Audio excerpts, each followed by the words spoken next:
Olá pessoal, aqui é a professora Célia, eu espero que estejam todos bem. Eu estou aqui mais uma vez para conversar com vocês sobre a nossa disciplina de projetos integradores. Então vamos lá? Nessa videoaula vamos dar continuidade ao tema África, tecendo novos olhares. Vamos ver então quais são as habilidades e os objetivos trabalhados nessa videoaula? Vamos conhecer melhor a história do continente africano e seu povo, e vamos conhecer e saber mais sobre as duas bandeiras de dois países diferentes. Na videoaula número 1, falamos de capulana, um tecido muito usado na África. Vimos o mapa mundi, falamos do continente africano e falamos também de Moçambique, que é um país da África. E nessa aula de hoje, vamos assistir a um vídeo que retrata um pouco a história do continente africano e o seu povo. Então vamos lá?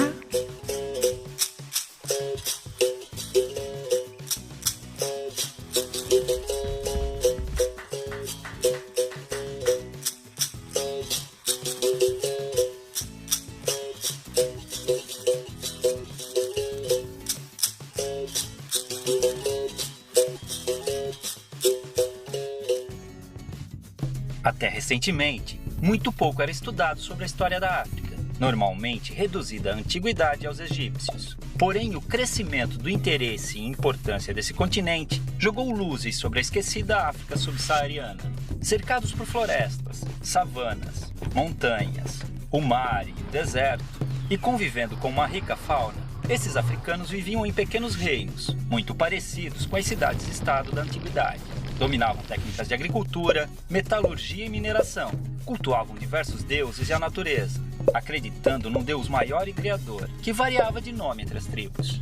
Evitavam guerras, estreitando laços através do casamento. Porém, quando o conflito era inevitável, não visava a expansão territorial. Com a exploração europeia da costa da África, os nativos começaram a ser capturados e enviados como escravos para a Europa. A rota do tráfico negreiro mudou a partir da colonização do Novo Mundo, e o comércio de seres humanos atingiu grandes proporções pela necessidade de mão de obra nas novas terras. Os portugueses dividiam os africanos em três grandes grupos: os sudaneses, os guinenos-sudaneses muçulmanos e os bantus, todos representando uma determinada região do continente e tendo destinos diferentes. O Brasil recebeu cerca de 40% de todos os escravos africanos trazidos para a América, já que demandava mão de obra para trabalhar em suas culturas de cana-de-açúcar no Nordeste, no ciclo de ouro em Minas Gerais e nas lavouras de café do Rio de Janeiro no século XIX. O transporte desses povos, amontoados nos porões dos navios negreiros, era feito em condições desumanas, e muitos acabavam morrendo na travessia marítima, tendo seus corpos jogados ao mar.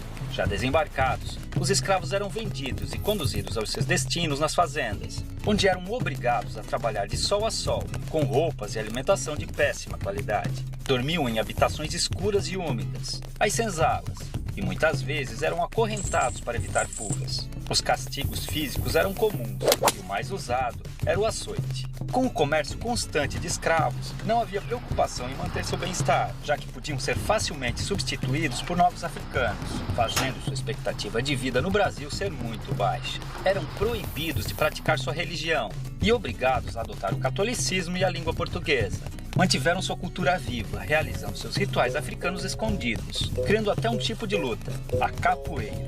A maior parte dos africanos traficados para o Brasil eram homens, por serem mais valorizados nos trabalhos forçados. As mulheres, que não eram aproveitadas nas lavouras, viravam escravas domésticas, as chamadas mucamas. Nessa época, independente da origem ou etnia, as mulheres eram subordinadas aos homens e seus caprichos.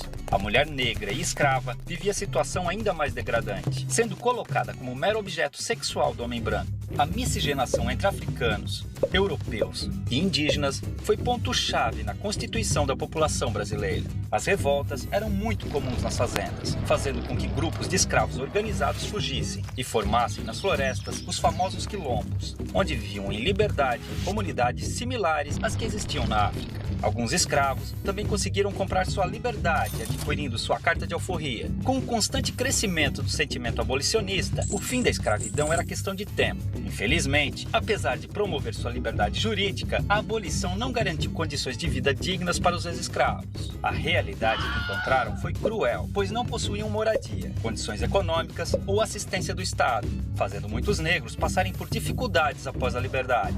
O preconceito e a discriminação os impediram de encontrar trabalho nas cidades. Já nas lavouras, tinham sido substituídos pelos novos imigrantes livres europeus, a maioria italianos. A escravidão deixou cicatrizes profundas. Os negros vivem ainda hoje em condições inferiores aos brancos, devido ao grande processo de exclusão social. Tem menor escolaridade, menos qualificação, salários menores, menos representação na mídia e em entidades governamentais, além de menos cargos de chefia e liderança. É uma situação degradante, considerando a imensurável participação do negro na vida brasileira. Infelizmente, o pouco que se aprende nas escolas sobre a herança africana reduz o negro a estereótipos ligados a origens de musicalidades, como o samba, e ao trabalho braçal como escravo. Esse pensamento induz muitas ideias erradas ou incompletas sobre as populações negras. Há muito mais sobre essa superfície. Os africanos foram, sobretudo, fonte de informação para os portugueses, que não tinham conhecimento sobre cultivo e exploração de produtos de regiões tropicais. Foi a tecnologia africana, com seu conhecimento agrícola aprimorado por milênios, além de suas técnicas de mineração, que tornou possíveis os principais ciclos econômicos do Brasil, como a cultura da cana-de-açúcar, a extração mineral e o cultivo do algodão e do café,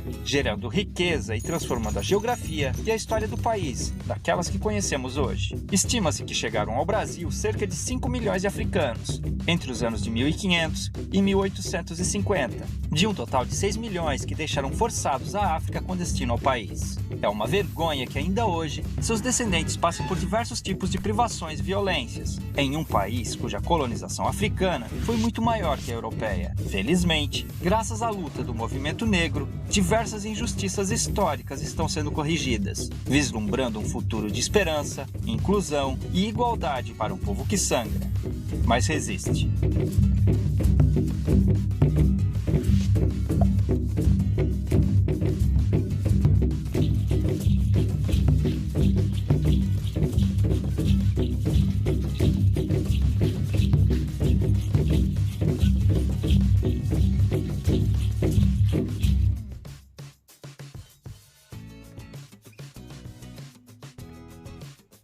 Vocês viram quanta história os africanos têm para nos contar? E falando em contar, vou apresentar para vocês 2 tipos de tecidos que também contam história.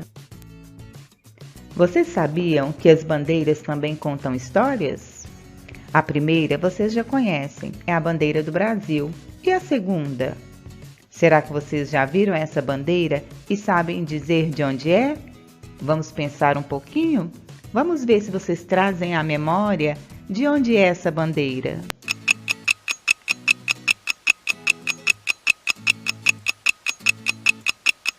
Será que vocês conseguiram adivinhar?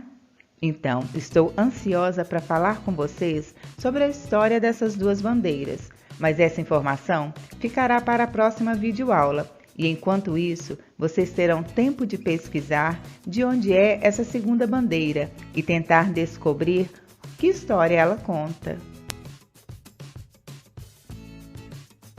Bom, por hoje é só. Espero que vocês tenham gostado e que fiquem curiosos para descobrir o que contam essas 2 bandeiras. E lembre-se sempre, fiquem em casa, mas não fiquem parados, pois em casa aprendemos juntos. Um forte abraço e até a próxima videoaula!